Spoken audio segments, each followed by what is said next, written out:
په تیملپوره پیښور کې د مشهور زبر حضرت پیر سید مستان ریشا الف معروف حق بابا د عرس په موقع یو تقریب منعقد شو. د دې تقریب اهتمام سجاده نشین پیر سید سجاد علی شاه بادشاه کړی و. پیر سجاد علی شاه بادشاه راغلي مېلمنو ته په خیر راغلی وی.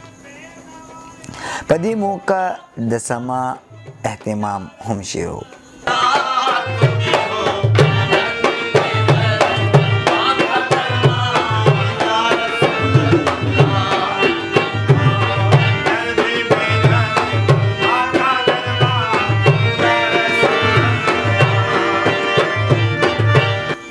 د سما په دې پروګرام کې زایرین په یو لوی تعداد کې موجود وو. د عرس په موقع د پیر سید مستان علي شاه بادشاه د ایصال ثواب دپاره خصوصي دعا وکړې شوه. اوس دغه عرس مبارک دی زموږ د بابا حضرت پیر سید مستان شاه سرکار حق بابا تیمرپوره شریف همدغه ورځ به مونږ یا رسول الله کانفرنس به کولو.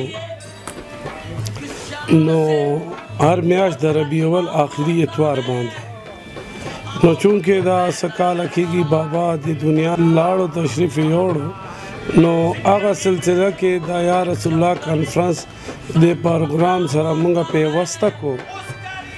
دا زمونږ بابا ټول دنیا ته پته ده یو مرد کلندر و او د مجذوبیت حالت هم پکې و د علمیت حالت پکې و او د معرفت او د تصوف هم حالت پکې و.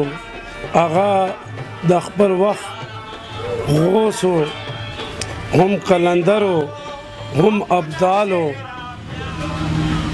هر درجه کې هغه فائز و.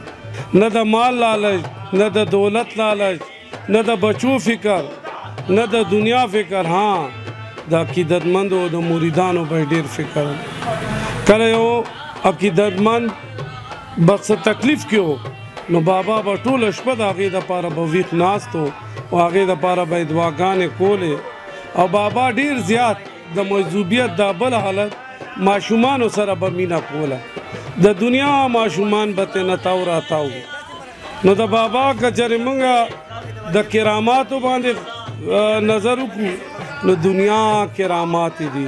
که د جذب حالت باندې نظر وکړو نو دنیا د مجذوبیت سره واقعات ورسره تړلې دي.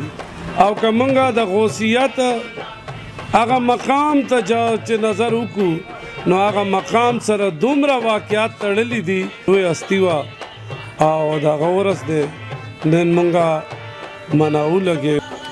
د پروګرام په اهتمام باندې زایرینو کې لنګر تقسیم کړی شو.